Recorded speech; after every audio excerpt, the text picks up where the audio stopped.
여러분, 혹시 기억하시나요? 1970년대 명동 극장가를 뒤흔들었던 그 이름, 알랑들롱. 그때 우리 어머니들이, 아니 할머니들이 몰래 손수건을 준비하고 극장에 가셨던 바로 그 남자 말입니다. 세기의 미남이라 불렸던 그가 2024년 세상을 떠난 뒤에 벌어진 이야기를 들려드리려고 합니다. 근데 이 이야기 생각보다 훨씬 현실적이고 어쩌면 우리 집 이야기일 수도 있거든요. 황금시대의 추억. 자, 이야기는 1960년대부터 시작됩니다. 그때 한국에는 텔레비전도 흔하지 않았죠. 영화관이 최고의 오락이었던 시절. 명동, 충무로 극장가에는 늘 긴 줄이 늘어서 있었습니다.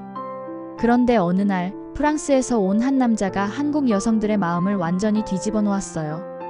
바로 알랑들롱이었습니다. 태양은 가득히, 사무라이, 로코와 그의 형제들. 들롱이 나오는 영화라면 뭐든 대박이었어요. 우리 어머니 세대 이야기를 들어보면 정말 웃겨요.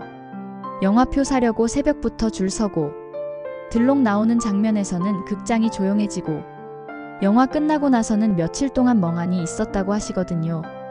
특히 그 눈빛, 말 한마디 안 해도 스크린을 꽉 채우는 그 카리스마. 지금 보면 좀 오버스럽긴 하지만 그때는 정말 대단했죠. 아버지들은 영화관에 가는 아내들을 못마땅해 하셨대요. 또 그 프랑스 남자 보러 가냐면서. 근데 정작 같이 가면 본인들도 빠져드셨다는 거예요. 스타의 삶 뒤편. 하지만 여러분, 아무리 스크린 속에서 완벽해 보여도 들롱도 결국 사람이었어요. 실제로는 좀 복잡한 사람이었거든요. 사업도 하고 정치적으로도 논란이 있었고, 특히 여자 영화만큼 드라마틱했죠. 로미 슈나이더, 미렐 다크. 수많은 여배우들과의 로맨스. 그리고 결혼과 이혼을 반복했어요. 지금 보면 그냥 평범한, 아니 평범하진 않지만 그래도 그때는 모든 게 화제였죠. 그렇게 살면서 자녀도 여럿 두었고, 나이 들면서 점점 은둔하기 시작했어요.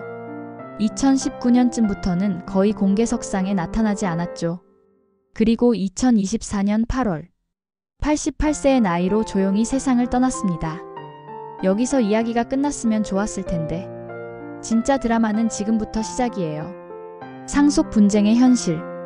들롱이 떠나자마자 가족들 사이에서 벌어진 일이 뭔지 아세요? 바로 상속 분쟁이었어요. 그것도 아주 치열한. 들롱에게는 세 자녀가 있었는데 각자 다른 어머니를 두고 태어났어요. 앤서니 들롱, 알랭 파비앙 들롱, 그리고 아누슈카 들롱.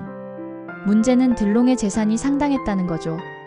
부동산만 해도 프랑스 남부의 대저택들, 그리고 수십 년간 모은 예술품들, 저작권료. 대략 2억 유로, 우리 돈으로 3천억 원 정도. 그런데 유언장 내용을 놓고 자녀들이 서로 다른 주장을 하기 시작한 거예요.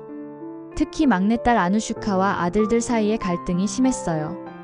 아버지를 가장 오래 돌봤다는 아누슈카 대법적 상속 권리를 주장하는 아들들. 심지어 들롱의 건강 상태까지 논란이 됐어요. 말년에 치매 기증이 있었는데 아버지가 정신이 온전할 때 쓴 유언장이 맞냐는 것까지. 해악과 공감. 여러분, 좀 웃기지 않나요?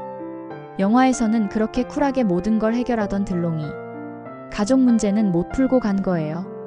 사무라이에서는 칼 한 번 휘두르면 모든 게 끝났는데 상속 문제는 칼로도 안 되는 모양이에요. 사실 이거 우리네 이야기와 뭐가 다른가요? 들롱이든 김서방이든 돈 문제, 가족 문제 앞에서는 다 똑같아요. 저도 어렸을 때 할머니가 돌아가셨을 때 기억나거든요. 친척들이 모여서 뭐 누가 더 많이 효도했네, 누가 더 돌봤네. 그런 이야기들 하는 거 보면서 어른들도 저런 다툼을 하는구나 했던. 들롱만 특별한 게 아니에요. 사람이면 다 그래요. 깊은 성찰. 그런데 말이에요. 이 이야기를 준비하면서 든 생각이 있어요. 들롱이 정말로 남기고 싶었던 건 뭘까? 돈이었을까요? 명예였을까요? 아마도 가족들이 화목하게 지내는 것이었을 텐데.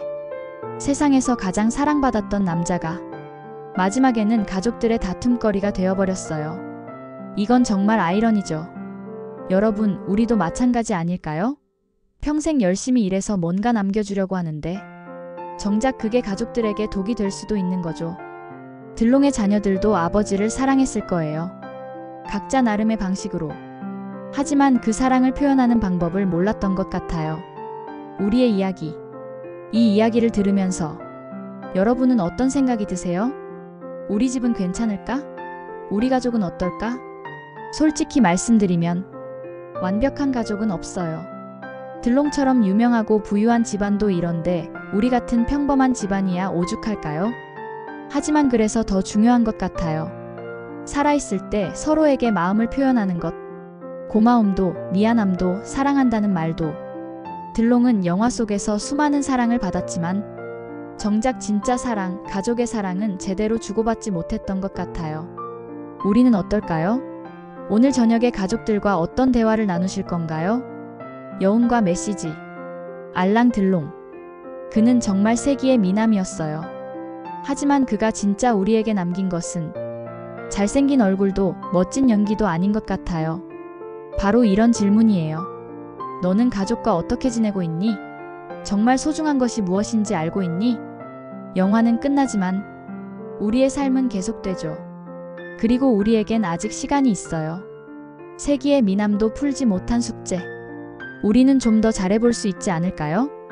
오늘 이야기 어떠셨나요? 알랑들롱에 대한 여러분의 추억이나 가족에 대한 생각들을 댓글로 남겨주세요. 그리고 이런 이야기들이 좋으시다면 구독과 좋아요도 잊지 마시고요. 다음에는 또 어떤 추억의 인물 이야기를 들려드릴까요? 여러분의 제안도 기다리겠습니다. 그럼 오늘 하루도 가족들과 따뜻한 시간 보내세요.